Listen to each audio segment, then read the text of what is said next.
Hey everybody, Kenny here. So this is just going to be a kind of a league wrap-up video. I mean, obviously, the league isn't over yet. But for me it is, because I only play up to part 2. And I've done all of the build videos I want to do for this league. I just kind of want to do a kind of like little, I guess, summary thing for my goals and things like that, as far as PoE goes. So first off, I want to go over some corrections that, well, I mean, a lot of corrections really.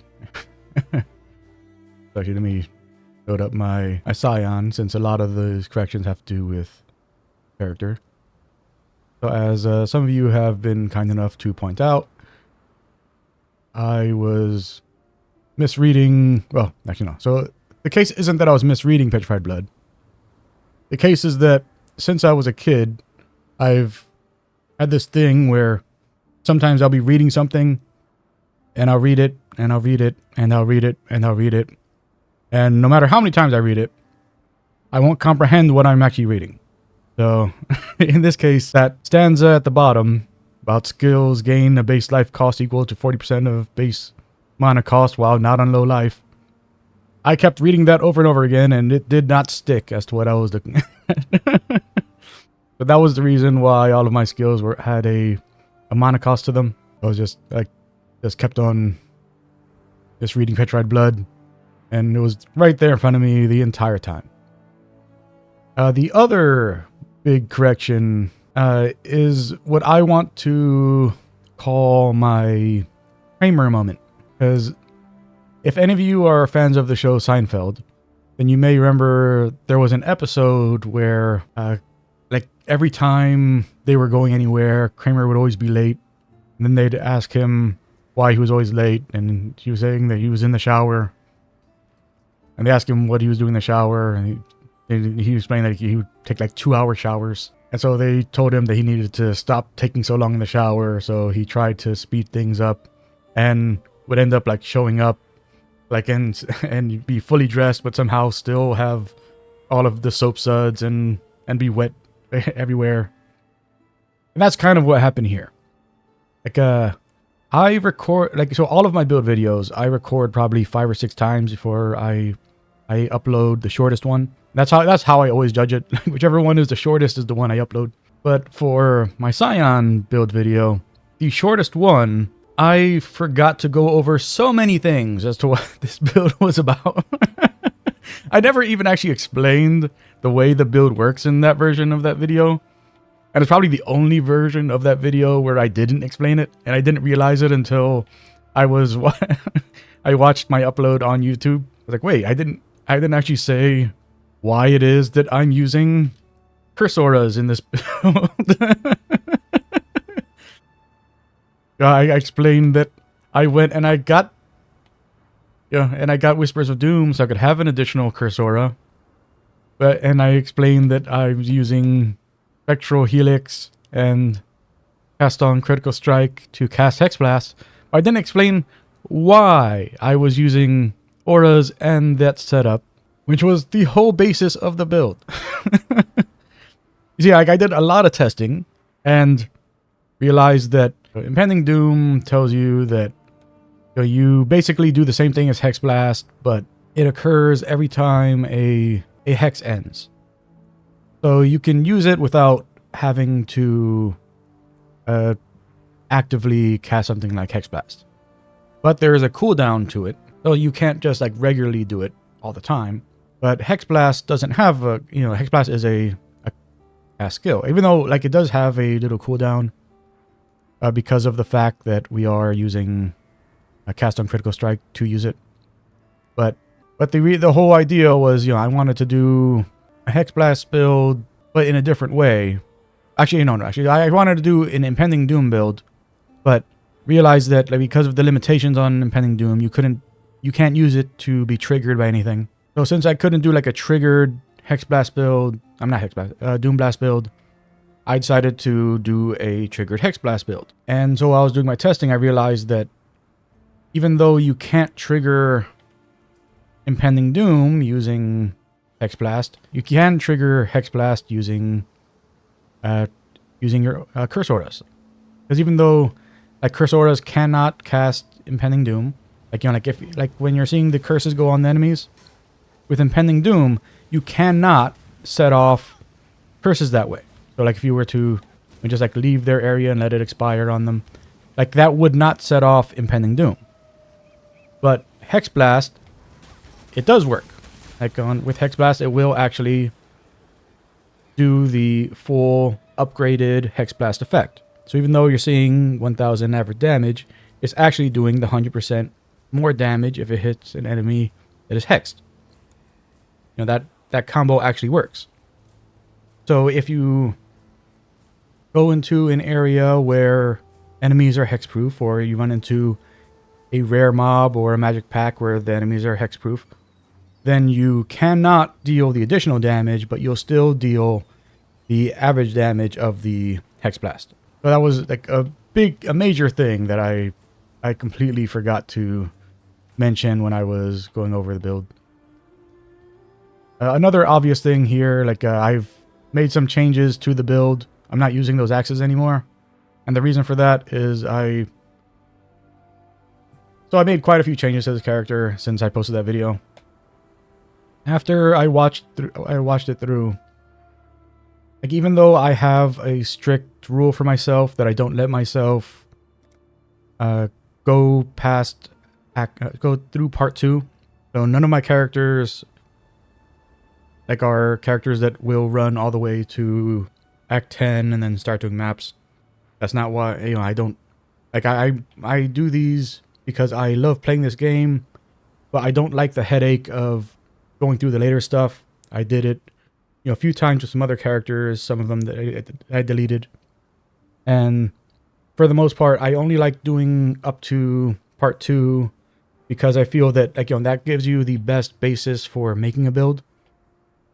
But as a Scion, like Scions can't do any like real like specific build stuff as a as a ascendant that's only completed the first ascendancy trial. I mean, not the ascendancy trial, the first labyrinth. Like you have to do the first 2 labyrinths in order to do everything, in order to make like an actual Scion build. So I went and I did the second labyrinth just so I have this. So now in future leagues, when I do a Scion build, I'll be able to do like, actually show, okay, I went this route to get, so in this case, Occultist for the 3rd curse. So you see now I have 3 curse auras instead of 2. And I dropped the Petrified Blood. And the reason for that is that, I can't, even though having the reduced mana reservation efficiency, even though that makes it that these only reserve 21.88% of mana, Petrified Blood reserves 35% of mana. So I can't run Petrified Blood and 3 curse auras at the same time. So so Petrified Blood had to go. And when I did that, it was like, okay, I'm running these 3 auras now. I don't have that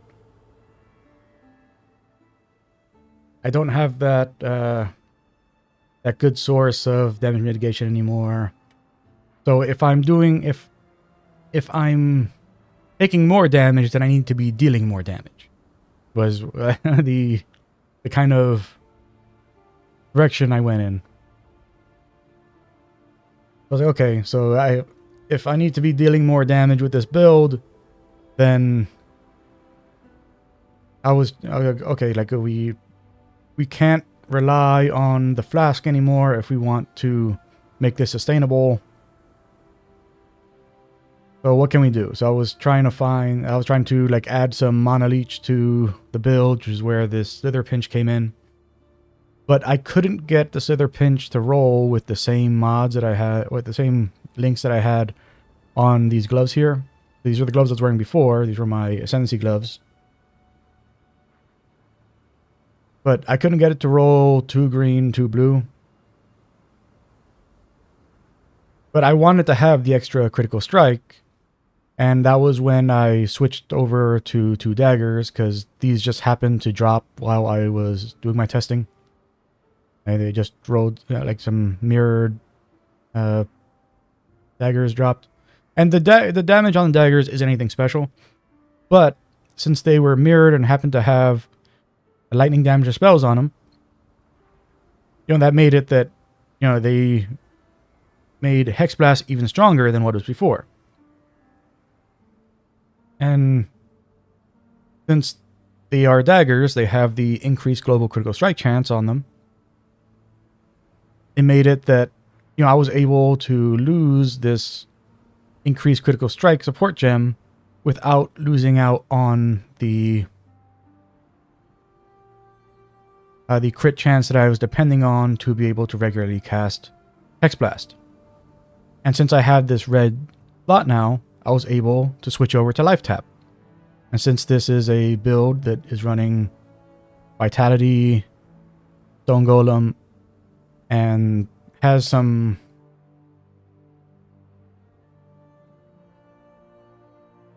life regeneration already built in, that made it that, it's actually very sustainable to use this setup now. And I grabbed Iron Will here just for the extra spell damage coming from, because we have a decent amount of strength. So I was like, oh, that's like 30% additional spell damage if you get Iron Will. So it was a good trade-off. And also, I think, I don't have those axes out. But it made it that, now I can just run around with this and use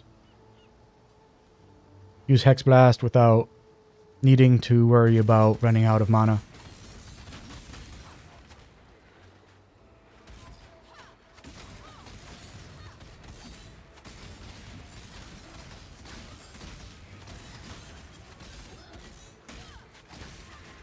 So, very sustainable now. Like, it's a proper upgrade to what I was doing before.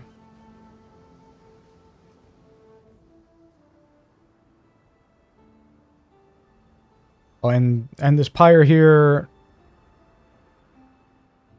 it doesn't really do all that much for the build.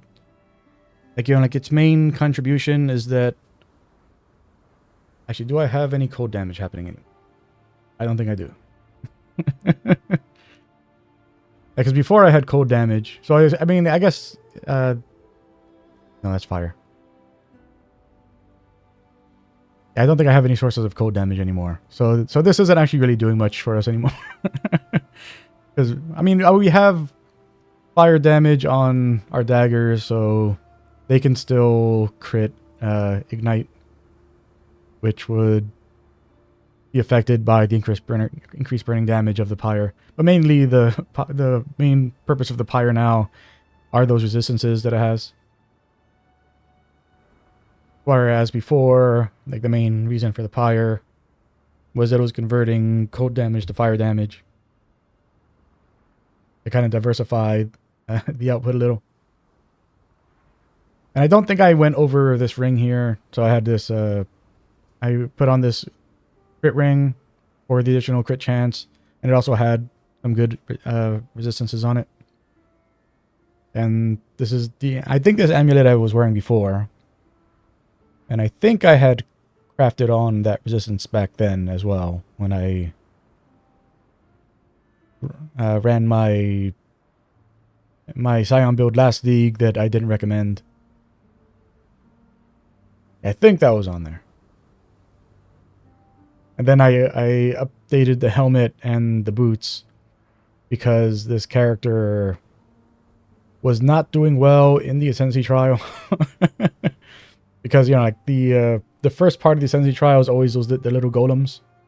And if Izaro eats the golems, then he gains the like that elemental type. So the fire golem gives him adds fire attack to his attacks. If the ice golem adds ice attack, the lightning golem adds lightning.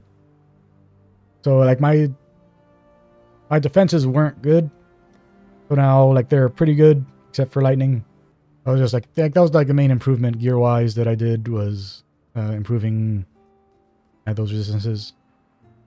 Then the gloves here, because I mean this is technically better gloves, but this makes it that we have some additional leech. I mean, the leech isn't necessary. Like the leech was the original reason for me putting these on, but once when I wasn't able to get those colored slots, then like this became the main reason for me having this. The fact that it has the 2 green, 1 blue, and 1 red. So now I can life tap it. Yeah. So that was the major change for Scion.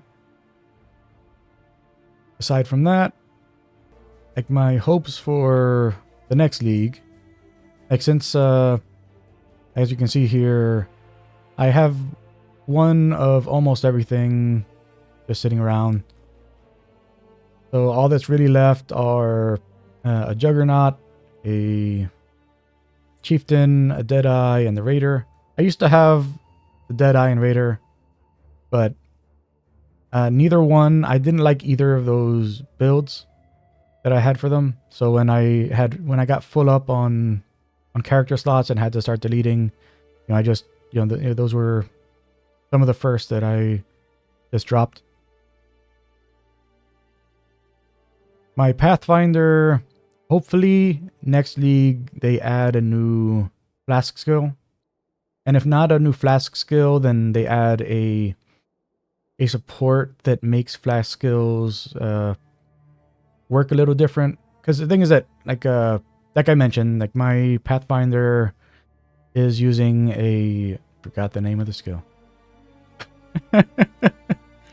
I know I've said the name of the skill before, and I just can't remember what it's called now. Poisonous Concoction. That's what this character is using. So,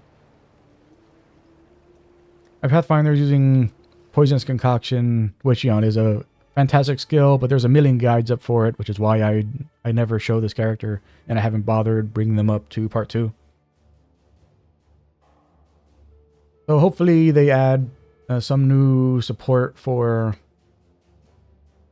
some new like projectile support that makes it that the other, that if not a new flask skill, then maybe make it that explosive concoction is more useful. Because I don't like explosive concoction. Explosive concoction technically is more useful than poisonous concoction since it uses your utility flask instead of your life and mana flask. But like to me, like it doesn't feel good to use that skill. Because at least with the poison concoction, like you throw it, it hits, like it does its damage over time. It has the area, but the explosive concoction, it explodes. So anything that ran anything that ran into you while you were lobbing, isn't going to get hit by it, unless you added a ton of area of effect to make it that it can hit like a few feet in front of you and still hit an enemy that's right on top of you. So so having something like something that would kind of turn explosive concoction into what's it called, molten orb, or like the one where you throw out the little lava blob and it bounces. Like if they added a support that could make it that explosive concoction could work like that, then that'd probably be really good. Or if they added something that made it that it did like a boomerang thing, you throw it out and then it if it doesn't hit anything, then it kind of like venom gyres and just flies back to you and explodes and does like a self AoE thing. Something like that would be pretty awesome if they were to add a support like that. Yeah, because that's the reason why I never use this character, because I want something that I can show as like, hey, this is really cool, but isn't being shown by everybody right now. Or even like, you know, like if they were to add a really interesting new flask skill, then I might even like delete this this Pathfinder and start over another Pathfinder, and just say to hell with it, and you know, and do another 5 leagues instead of another 4 leagues. Because my goal is that, you know, once I have my, actually no, I don't actually know. I don't remember what the character limit is. When I hit the character limit and I had to delete all those characters, I don't remember what I was at. So I might actually need to buy. So in all these years, I've never I've purchased a ton of of if we go to, like, I've purchased a ton of stash space. Like, even though it doesn't look like I have that many stashes, keep in mind that anything that has the little folder icon, that means that I have stashes in stashes. So I have a ton of stash space that I've had, you know, that I've accrued over the years. That's what I would spend all of my points anytime I bought a supporter pack. All of them would go into buying more stash tabs. So I have tons of stash tabs, but I've never bought extra character slots. So I always, like, anytime I reach the cap, I just delete the characters and then keep going. So, but I've never bothered to count what that character limit is. I'm thinking it's probably like 16. But, which would mean that I would need to buy, because I think that it's, there's, no, it can't be 16. It has to be more than that. There's 1, 2, 3, 4, 5, 6, 7, 8, 9, 10, 11, 12, 13, 14, 15. Oh, maybe it's 16. Yeah, so I think the character limit might be 16. If it is, then I will have to spend money to buy. Oh, actually, no, I don't need to spend money. I have spent money and I have plenty of points. I could just do it right now. but yeah, right. But in order to have one of everything, like, my goal is to have one of everything by the time PoE 2 comes out. If I have one of everything sitting here and PoE 2 isn't out yet, then I'll probably do like a few more leagues where I actually will run like my characters all the way to endgame, just for the purpose of having something to do, and, you know, not, you know, something to do in the new leagues, I should say. Though I honestly, like, so a lot of my characters I've actually made outside of leagues. Again, these are, like, most of these are standard league characters, because, you know, like, I made them before they started doing leagues. So I might just continue.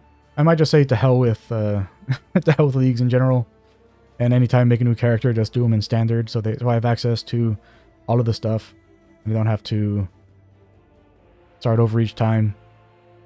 Because while I don't mind starting over each time, like, it does limit what I'm able to do in terms of any new, like, you know, like the big roadblock I ran into with this character was that I had terrible RNG. I had such bad RNG that by the time I got to Act 5, the best the best I was able to do in terms of getting him his 4 links was that a Orb of Binding pity dropped for me in Act 5, which was how I got my gloves to 4 slot. I got all the way to Act 5 running 1 to 4 link gear all across his entire setup, all the way to Act 5. And by Act 5, he had 4 link boots, 4 link chest, and the offhand weapon, not offhand, the second set weapon he was using had 4 slots on it, but the main thought weapon that he was using only had 3 slots on it. So I was struggling to be able to just wear all of the gems that character needed to get going. So I definitely don't want to have that happen again. Although I do like to try out the new League mechanics. And like I was really interested in the Sanctum. Unfortunately, I picked a really bad character for it, but you know, what can you do? So hopefully, like if next League it doesn't seem like that interesting of a League mechanic, then I'll probably just make a standard League character. And make them either a Juggernaut, a Chieftain, a Deadeye, a Raider. Or if we get really lucky and they happen to make a really neat class skill, then I might just do a new Pathfinder and delete this one. Because once again, like this character, like it's a good character, but this isn't like I can't recommend this. This character is wearing a Tabula Rasa, a Deep One's Hide, a Magnate. Like I can't recommend this character to anybody.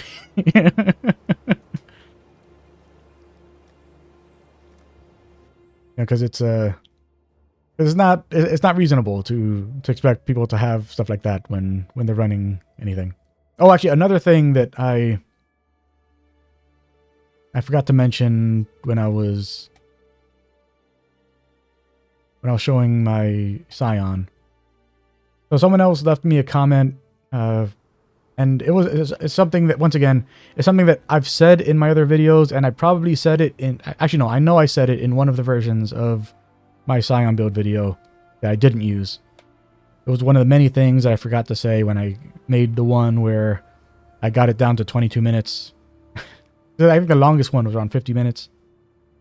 But the one where I got it down to 22 minutes, one of the many things that I forgot to mention, and which, like, I always try to mention this anytime I say it. I kept mentioning that this character was a build that I think is cool and I'm showing as like a bonus kind of build, but isn't something I recommend because of the fact that you can't get around hexproof as a Scion. And anytime I say something like that, I almost always include the caveat. I mean, obviously there are items that let you do, they let you get around them, but the reason why I always say that something like this isn't viable is because there's no guarantee that you'll be able to get an item that gets you that. You won't be able to get the unique item that happens to give you the same functionality as an Ascendancy. Like in any League run, there's no guarantee what you're going to find. And sure, like, like you could say, but the trading exists. And yes, the trading does exist. And trading exists in Diablo 2. And I've never done any trading in Diablo 2. I never will. And that's just how I am. And I'm sure if I'm like that, there's other people who are like that.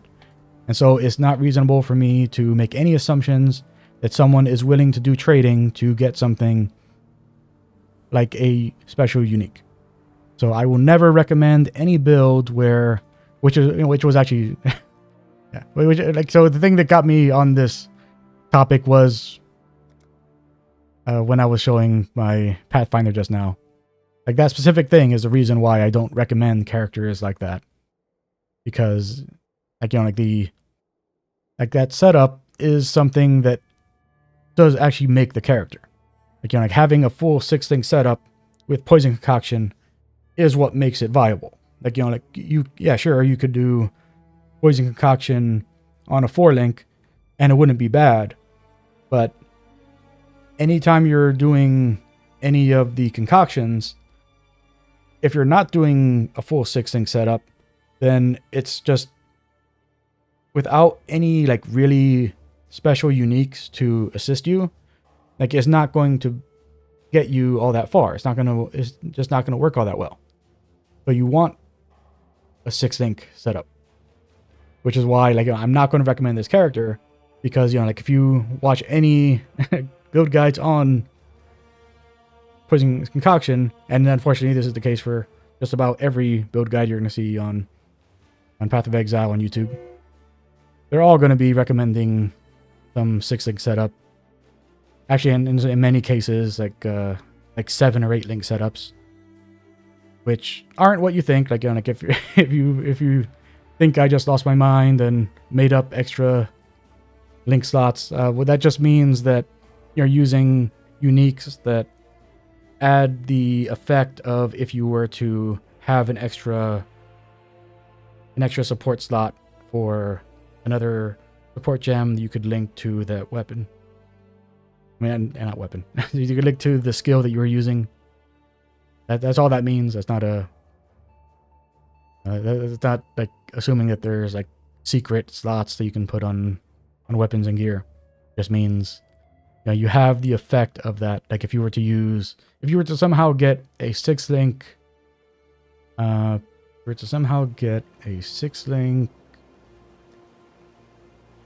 Thousand Ribbons. That's the one. If you were somehow to get like a 6-link of this, like this would technically be a 7-link because it supports anything in it with a level 5 elemental proliferation. That's the kind of thing that counts as like, you know, like a 7 or 8 link, is if you have stuff like that on the unique. But yeah, so that's gonna be the end of my coverage for this league. You know, hopefully, you know, like this, because you know, I've been very appreciative of all of the new subscribers I've gotten in this actually very short period of time compared to any other period of time that anyone subscribed to this channel. I'm very appreciative of it. I know that most of it has to do with my Path of Exile content, and most likely won't be sticking around for the continuation of my Ruined King playthrough. But you know, like I will not be covering Path of Exile again until whatever next league is going to be, you know, whether it's 3.21 or finally 4.0 or 3.3, whatever. I don't know how their numbering is going to be working. But however it's going to work, and whatever they're doing, you know, like I hope to see you guys during that next league. That anything that I've been suggesting here is something that, you know, inspires you to try out any weird and wacky build ideas that you've been having, because this game is and will always continue to be like the best in the ARPG genre. Not because it's mechanically superior. Like honestly, like there's lots of things, and I've mentioned many times, there are lots of ARPGs that do things a lot better than Path of Exile does. You know, like I submit that, you know, Diablo 3, like the actual like mechanically attacking and things like that, like, you know, like the actual like gameplay itself feels better in Diablo 3 than it does in Path of Exile. Even though I'm not a fan of Diablo 3, I don't recommend Diablo 3 to anybody. But you know, I do accept that, you know, it does feel better to play Diablo 3 than it does Path of Exile. You know, it does feel better to play Grim Dawn than it does Path of Exile. And Path of Exile, like, you know, these like they do a lot of good stuff, but like if you've watched any of my coverage this league, you know, like, you know, the server issues were out of control. This league, out of control. Again, this is some of the worst server issues I've seen in 10 years of playing this game. So, yeah, and like, again, like there's a lot that they need to improve with, that they still, after all this time, need to improve with Path of Exile. But it's still the best ARPG that has ever been made. And yeah, I love Diablo 2, but Path of Exile is better. And like that, again, it's not. Yeah, this isn't like some people will be like, "Oh, that's subjective." No, it's not. Like Diablo 2 is a great game, but you know, it's an old game. It's an old game that has a lot of old aspects to it that just don't work nowadays. And Path of Exile is simply more fun to play than Diablo 2. It's just kind of cut and dry. Objectively is a better experience because you don't have that. I mean, like now with Resurrected, you have your extra stash tabs, which is definitely a massive improvement for sustainability. But you still have the same issue where you have a very small amount of available slots on your character. Available bag slots on your character, and your only addition to that is that you get your heraldic cube that you can put some stuff in. You can fit a little bit more, but eventually you just get to the point where you know what, I'm just not going to pick things up anymore, because unless it's possibly the best thing I could possibly pick up, it's not worth my time. But in a game all about loot, makes it feel less good. And yeah, there's a ton of loot that you don't pick up in Path of Exile. But but this is obviously different than than the issue with Diablo 2. Diablo 2, you're not picking stuff up because okay, I have half my bag full with relics. With my little 1-slot relics, my little 2-slot relics, my big. Or actually, were they called relics? I don't remember what they're called. The things that, you stick them in your bag and they give you passive benefits. But eventually you get to a point where, your bag is just filled with those. Because you have to keep filling them with those in order to get stronger. And that's the way that game works. And, and less bag space in a game like this makes the game objectively worse. Once again, I love Diablo 2. You have no idea how many characters I've created in Diablo 2. It's so many more than I've created in Path of Exile, and I've created a ton of characters in Path of Exile. But Path of Exile is better than Diablo 2, objectively. This is the logical upgrade to Diablo 2. This is what should have been Diablo 3. But that said, it is a deeply flawed game that does need that. Hopefully, Path of Exile 2 is going to be is going to make Path of Exile original look like how I now think of Diablo 2. That's what I hope. I hope that Path of Exile 2 makes me think of Path of Exile like I do Diablo 2 after playing Path of Exile. Because because that's how it should be. You should eventually get to a point where you're going, hey, you know what? I love this game, but I concede that this is better because it's just a tighter experience. It's a more refined experience.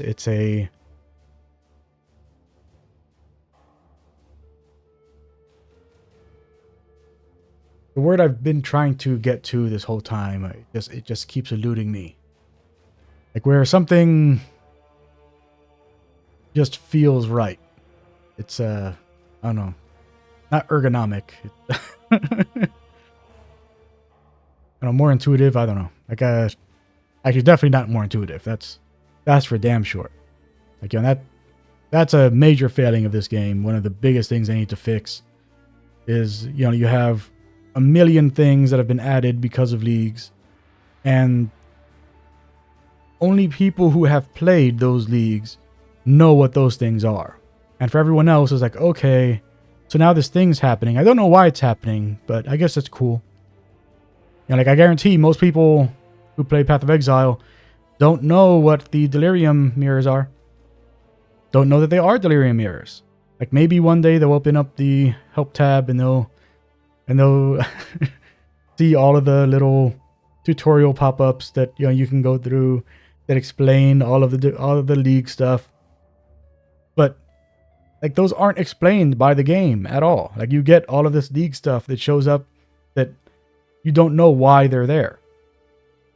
Like I know why they're there. I know why the labyrinth exists. I know what the point of it is. And sure, like yeah, there's the there's the Zorro, like the things that like have Zorro talk to you while you're doing all of the trials of ascendancy, and even when you go into the labyrinth, there's the poems and stuff explaining all the things. But mechanically, like the stuff that we who have played Path of Exile since that was originally added to the game, we know that like there are mechanical things to the labyrinth that aren't explained by the game. Like the game doesn't tell you that that the labyrinth resets every day. The game doesn't tell you that each time you complete the labyrinth, it makes it available for all other characters on your same account. Like there are so many things that the game doesn't bother to explain that improve the quality of life for players. And so everyone's just like, oh yeah, I guess I'll do this thing because it came up, without knowing why it's there, what purpose, and it's so easy for them to do. It's just like, and this is like my biggest issue with grinding gear games, is that they are so lazy. They are so lazy. Like like I get it. Like most of their people are working on Path of Exile 2. I get that. But are you telling me that all the money they've made with this game, that they couldn't have added the voice dialogue for all of the other written passages in the game? Like, do you really expect anyone to believe that it's it's so expensive to get voice acting for all of the like the poems and the books in the library, and that we can't get voice acting for that stuff, and that they can't add little just little things that introduce the various league mechanics to the game. Like because the majority of the league mechanics don't show up until you reach part 2, which means that they have the perfect opportunity to say that each of those league mechanics are exist starting in part 2 because of what happens at the end of part 5, when Katava rises and the world changes because all of the gods are now unleashed on the world. Each of those, like they have the perfect opportunity to say that delirium is happening because of I don't know, there's too many gods, but like the delirium's happening because, I don't know, Lunaris, and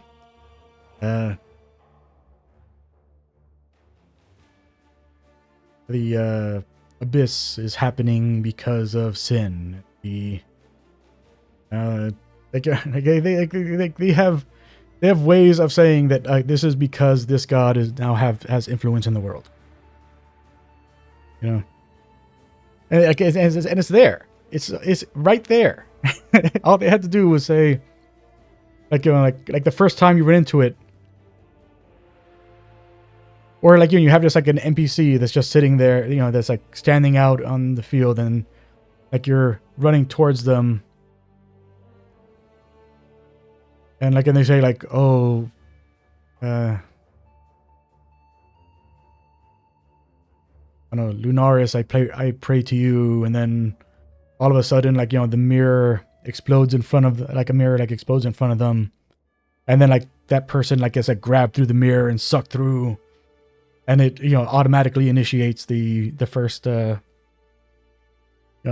first delirium encounter you have, and causes and you fight that as like a little boss just to be, yeah, this is what delirium is. They could, there are so many of these things that they could do, and that they have the resources to do and choose not to do, which is aggravating. It is so aggravating. Yeah. Mind you, like I'm going off on many tangents because I love talking about this kind of stuff. I love it so much. I complain because I love it. You know, if I didn't love it, I wouldn't care enough to talk about it. That's the way anyone should ever be something like this. Like, unless the person is actively being like a huge dick and being like, oh yeah, you shouldn't like this. You're wrong for liking this. Like as long as they're not saying something like that, then most likely what they're saying is out of love. Yeah. Obviously, anyone who tells you, oh, you're wrong because you think Diablo 2 is better. No, your opinion's your opinion. Like, I say Path of Exile is objectively better than Diablo 2 because, feature-wise, it is better than Diablo 2. And that's a fact. It's an obvious progression, one to the next. But you are not wrong if you like Diablo 2 more. You're not wrong if you like Grim Dawn more. You're not wrong if you like Diablo 3 more. Well, you're kind of wrong if you like Diablo 3 more.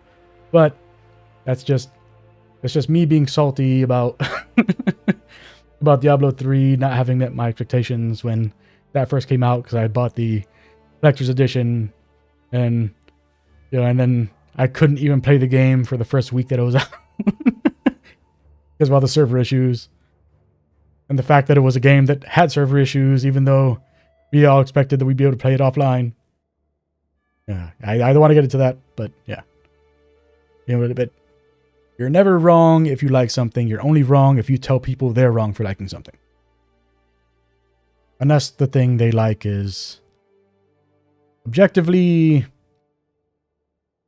anti-society. Not as in, oh, I like something that people don't talk about on Facebook or social media. I mean, something that you would probably go to jail if you were to do. That's what I mean by anti-society. If that's what you like, then yes, you're wrong, and stop doing that. And if you have done that thing, if it's not just something you like, it's something that you have actively done, please go to jail. We don't need you here. Anyways, that's gonna be it for my 3.20 coverage for this league. I'll definitely see you all next time, when I obviously go on to many rants and tangents, as I am wont to do, because that's what I enjoy doing. Anyways, if you enjoyed listening to this old man talk about RPGs, appreciate doing all the YouTube stuff, like, comment, subscribe, and I'll talk to y'all next time.